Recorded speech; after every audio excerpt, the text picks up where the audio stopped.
రోజు వారి యొక్క ప్రెస్ మీట్ లో నేను మీ పీసీఆర్ కూడా అడుగుతున్నాను. వారి యొక్క ప్రెస్ మీట్ లో ఒక మాట స్పష్టంగా అన్నారు.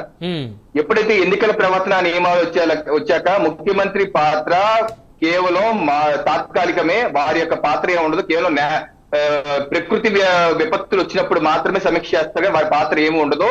మొత్తం అడ్మినిస్ట్రేషన్ నడిపించేదన్నా చీఫ్ సెక్రటరీ నడిపిస్తారు.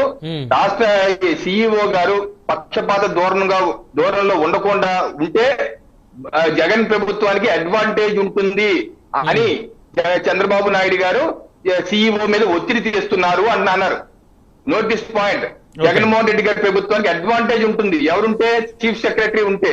అంటే యాజ్ ఆఫ్ నౌ ఎవరికి అడ్వాంటేజ్ ఉందని చెప్తున్నారు సజ్జల రామకృష్ణారెడ్డి గారు. జగన్ గారికి అడ్వాంటేజ్ ఉంది మా ప్రభుత్వం, ఎందుకు చీఫ్ సెక్రటరీ మా మనిషే కాబట్టి చెప్తున్నారుగా.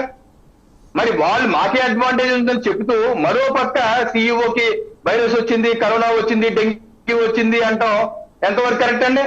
కాబట్టి మీరు ఒకసారి పీసీఆర్ కూడా అడుగుతున్నారు, ఒకసారి డిబేట్ అయ్యేలోపు ప్లే చేయండి ఆ క్లిప్పింగ్. ఆయన స్పష్టంగా చెప్పారు, చీఫ్ సెక్రటరీ మాకు ఉన్నారు కాబట్టి మాకు అడ్వాంటేజ్ ఉంటుంది, అలా ఉండనివ్వకుండా చెయ్యాలి అని ప్రతిపక్షం కుట్ర చేస్తుంది అన్నారు.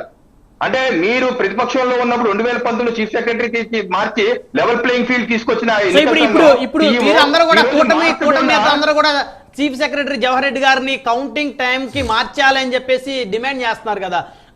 కనకమేడ రవీంద్రబాబు గారు కూడా సిఇసికి లెటర్ రాసినట్టున్నారు కదా టీడీపీ నేత. ఇప్పుడు ప్రతిపక్ష పార్టీగా అనేకమైనటువంటి మేము కోరతాము సిఇఓ గారిని, సిఇసి గారిని. అది ఎంత హేతుబద్ధంగా ఉందో లేదో వాళ్ళు నిర్ణయం తీసుకుంటారు.